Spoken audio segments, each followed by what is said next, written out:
Welcome back another video mga kabaktas lamok. Nandito pala ako ngayon sa sementeryo ng Pakanya, Car City.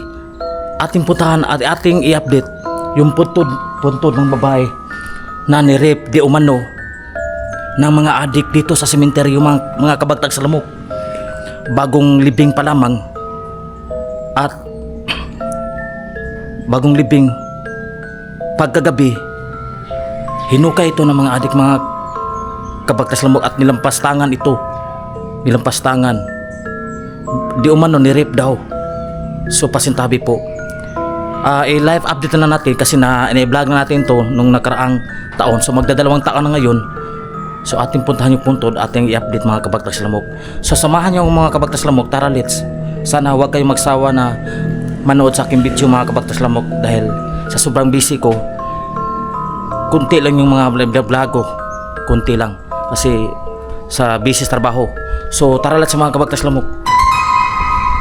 So disclaimer mga kabaktas lamok, bagong panganak pa lang ito. Namatay dahil sa kung sa Tagalog ba sa Bisaya nabughat. Kung sa Bisaya, kung sa Tagalog nakalimutan ko, kayo lang mag-translate ng bughat sa Tagalog. So nabughat po itong magandang babae. 20 I think mga 22 years old pa siya or 24 years old. Namatay dahil sa panganganak, nabughat. So yun yung ikinamatay niya. At maraming mga dito, mga masasamang tao. So nilampastangan yung katawan niya mga kabaktas lamok. Kinuha yung kabaong niya, pati yung katawan niya ay nilabas. So wag natin patagalin to for today's video mga kabaktas lamok. Pero may nagmimisa doon. Nahihiya ako mga kabaktas lamok na nagmimisa doon sa malapit sa kanyang libingan kasi may kapilya doon. So wait lang kayo mga kabaktas lamok. So bago sa lahat, ito yung surroundings ng cemetery ito mga kabaktas lamok. So nasa gilidan tayo, doon ang pinaka may pa namimisa doon mga kabaktas lamok.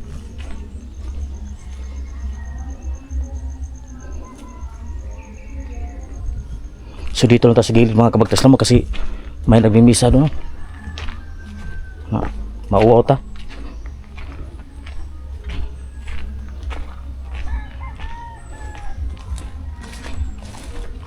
So dito lang tayo sa gilid, dadaan.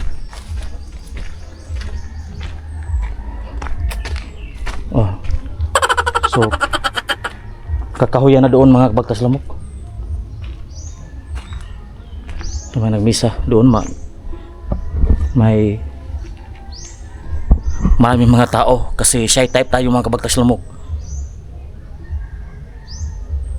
Baka makita tayo kung anong ginagawa natin, baka hindi ko kasi type yung sisikat ako, maraming magpipicture.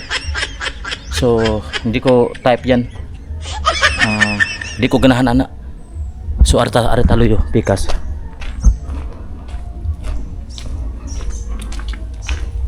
So ang daming basura dito. Meron pa palang meron pa palang maano dito mga kabaktas lamok. Yan mga lagay ng mga kalansay. So nakatiwang-wang lang mga kabaktas lamok. Napababayaan na yung mga lagay ng mga kalansay dito.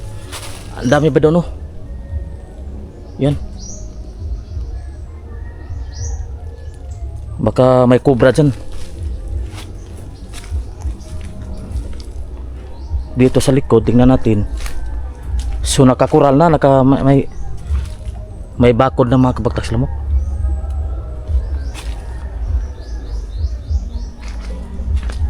Yan, lagay ng mga kalansayo. So atin yung puntahan yung wag natin patagalin mga for today's video mga kabaktas lamok.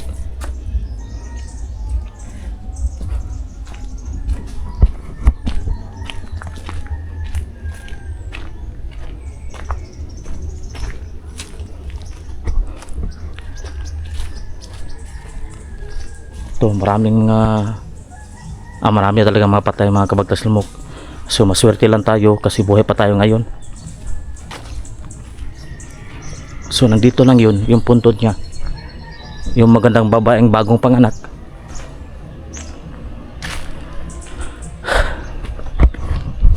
Dadapa lang tayo kasi makikita tayo ng taong bayan doon. Shy type kasi tayo. Dito lang yun.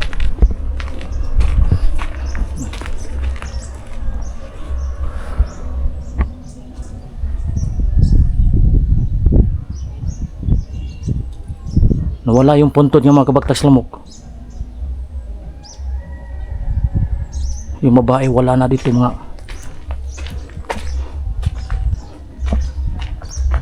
Nasaan ba yun? Ito mga kabagtas lamok. Yan o. So hindi na nilagyan ng hindi na nilagyan ng lapida kasi baka masuspetsahan na naman ng mga adik mga kabagtas lamok. So kinuha. So tarpaulin na lamang na natira. Pero hindi tayo makaakit kasi maraming tao. May tao doon, baka makita tayo mga kabagtas lamok. Nagmimisa doon.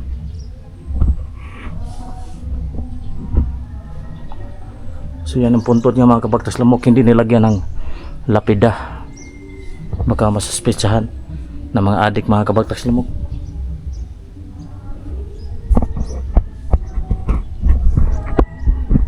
May nagmimisa doon, no? Ito pala yung puntod niya mga kabagtas lamok. Pasensya na kayo kasi nagkamali ako mga kabagtas lamok. Si Furley Jenon mga kabagtas lamok. So ito yung puntod niya mga kabagtas lamok. Si Furley Jenon, October 9 yung pangyayari mga kabagtas lamok. Namatay siya October 9, 2024. So 2024 siya nangyari. So hinukay ito ng mga kabagtas lamok, yung mga adik dito sa hindi pa nakilalang yung mga suspect, hindi pa nakulong mga suspect mga kabagtas lamok. So ito siya mga kabagtas lamok, hindi pala itong isa.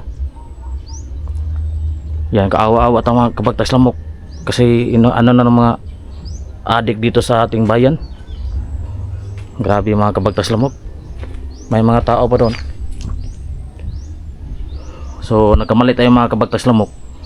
May mga tao nagtingin dito sa aking kinaroroonan mga kabagtas lamok. Nahiya ako mga kabagtas lamok, baka mapagalitan tayo. Sobrang init ngayon. Nakakaawa talaga mga kabagtas lamok. Hindi pala, nag 1 year pala ngayon.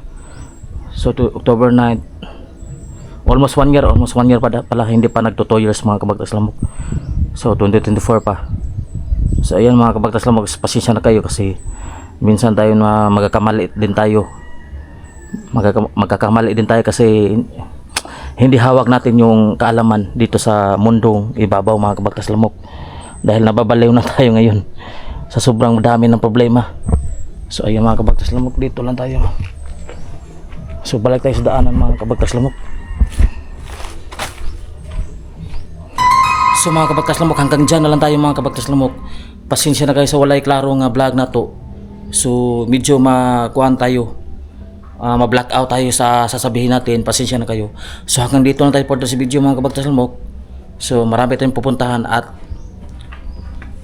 ng mga babalikan natin yung mga biktima sa mga adik mga kabagtas lamok. Pupuntahan natin. Patungo pa tayo ng Argao. Dito pala tayo sa Karkar. So hanggang dito tayo for this video mga kabagtas lamok. Hanggang sa muli, paalam.